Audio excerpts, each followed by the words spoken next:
Hoy, 26 de marzo, Día Púrpura, Día Internacional de Concientización sobre la Epilepsia.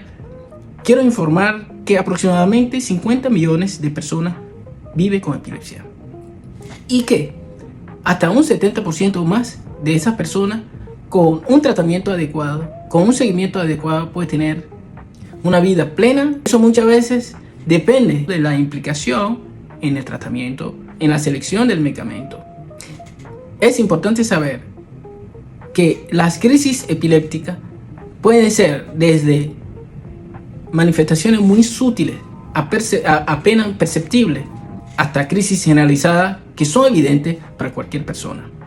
En el medio existen múltiples manifestaciones sensoriales, motoras, cognitivas, de nivel de conciencia, autonómica, etc., que varían según el tipo de epilepsia, según cada caso o cada paciente en particular. Por lo tanto, identificar cualquier manifestación que se asemeje, que sea recurrente, es decir, repetitivo, que aparezca de forma brusca y también desaparezca de forma brusca y el paciente vuelve a su estado habitual, ¿verdad? En los ancianos es muy importante, a veces síndromes o síntomas confusionales agudos, recurrentes o instalados en forma de estatus epiléptico no convulsivo. Por lo tanto, el aspecto de la semiología de la crisis es fundamental. Identificar los factores de riesgo, los factores precipitantes de la crisis. Paciente con diagnóstico de epilepsia que bajo ciertas condiciones de trasnocho, de estrés, de emociones extremas, pueden precipitar las crisis en ese paciente. El consumo de alcohol. Algunos está relacionado con la menstruación, que son las epilepsias catameniales, que puede precipitar las crisis en un paciente que está medicado. La adhesión estricta con el esquema terapéutico, con los medicamentos indicados.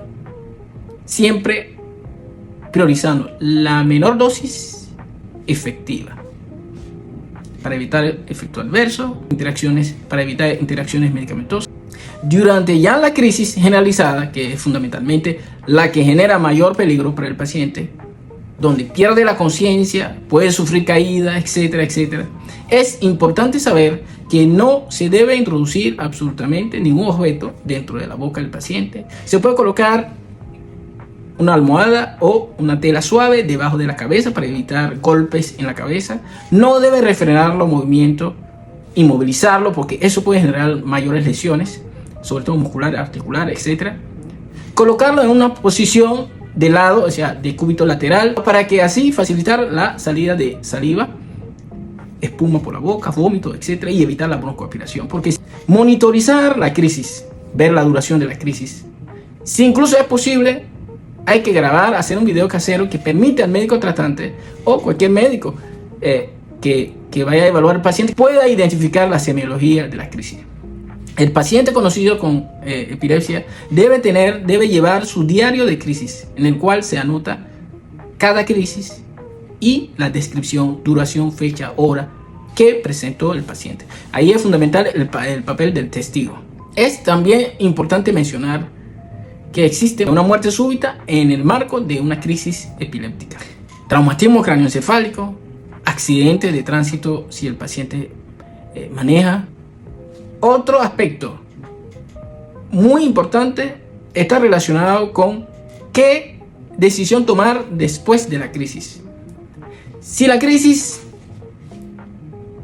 dura más de 5 minutos, es criterio sine qua non de acudir al área de emergencia para que reciba una atención médica y se tomen las decisiones pertinentes. Si la crisis es breve, 1 a 2 minutos, con una somnolencia o un estado de confusión posictal breve de 15 a 20 minutos, el paciente recupera totalmente la conciencia, vuelve totalmente a la normalidad después de la crisis. No es necesario sacarlo de emergencia, sino anotar, como ya habíamos planteado, en su diario de crisis. Y, por supuesto, notificar al médico tratante para tomar decisiones. Si son 2 crisis o más, debe sacar al paciente para la emergencia. Esos son algunos de los aspectos en el marco del día de concientización sobre la epilepsia que quería compartir con ustedes. Gracias.